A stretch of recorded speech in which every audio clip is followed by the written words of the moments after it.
Hello, welcome to another Zatu Games video. Today we'll be looking at 6 games. 6 games that are small games, small costs, but big games.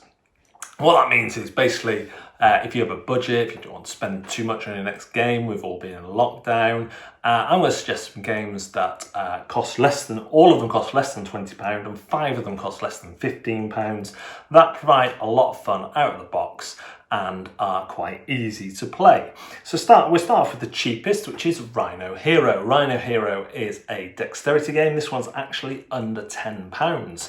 And you are using the cards, which have a fold scored into them, to build a tower. It is a really fun dexterity game for families, but also a lot of fun for game groups as well.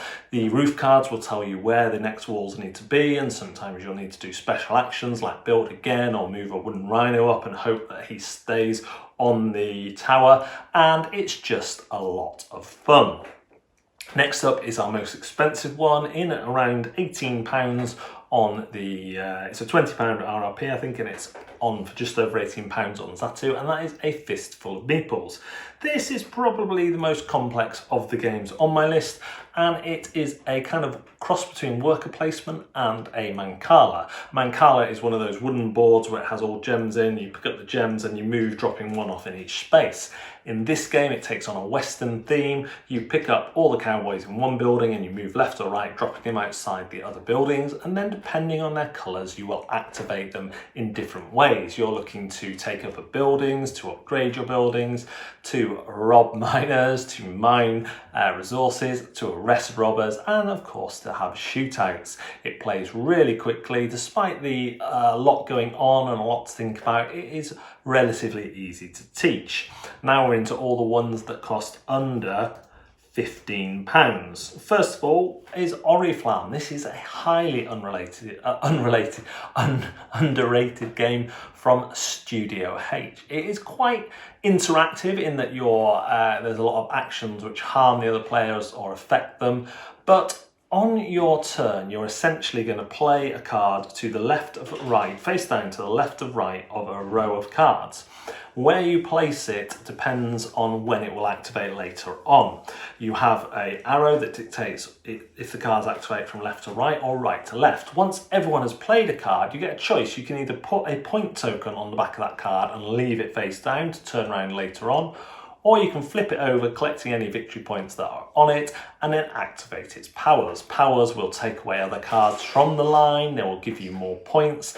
There's some cards that you will want to play and leave face down for as long as possible, but you also want to bluff that that's your plan. It's a very clever game.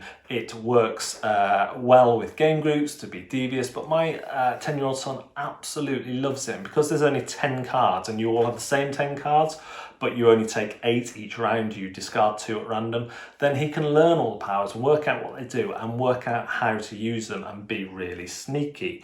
That is Oriflam.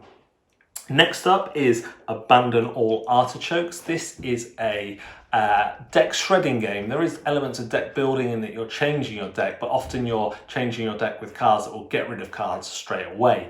Everyone starts with 10 artichoke cards in their hands, and the first player to draw up to 5 cards without getting an artichoke in that draw will win the game. It's a really unique take on deck building, deck shredding.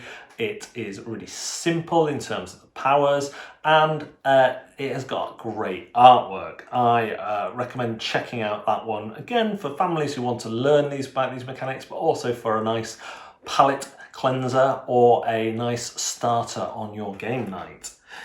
Next up we have Valentine's Day. This again is very interactive and very simple. It's called Valentine's Day, certainly in some of the English printings. It's also called something Rose. I can't remember. Let's just quickly be really professional and check what it's called. Rose Ceremony. Rose Ceremony. So, but Valentine's Day it's called on Zatu. Each player has a hand of cards that represent roses, and on your turn you will pass one of these cards face down to another player you're on a date with them. Now, the card will have two values, a rose petal value and a rose thorn value. This player will either take the card, accept it and play it face up in front of them to their current tableau, or they will say, no, I don't want it, and then you have to place it face up. What you're looking to do is get bouquets of the biggest value possible, but if you get more than 5 thorn points, that becomes a ruined bouquet and goes out of the game. So obviously, most of the time, you want to give people thorns or get rid of thorns, but if they think you're giving them thorns, then you want to give them really high petal cards so that then you get to keep them when they refuse them. So there's lots of little backthink going on there and double crossing, and it will work really well again with families and with your game group. Lastly is the Deadlies. I really like the Deadlies. I saw a rather harsh review of it recently, but it is a game where you are trying to get rid of your cards. You start with 6, then when you get rid of all those, you go down 4, then 2, then when you get rid of those 2, you win the game. The cards all have powers and there are rules for how you play them. You have to play them in certain sets of the same colour, the same number, or in a run. And which card is on top indicates which power activates, and these powers will be things like that let you get rid of more cards, let you dump more cards on the opponents. Again, very interactive, but a lot of fun. These are 6 games which are under £20, most of them under £15, one of them under £10, and I think they're great games for just lightening the day, bringing a bit of joy and interacting with your friends and family. Thanks very much for watching Zatu. Please do like this video, subscribe to our channel for more content, and of course, remember we do live content on Facebook every week. See you next time. Bye.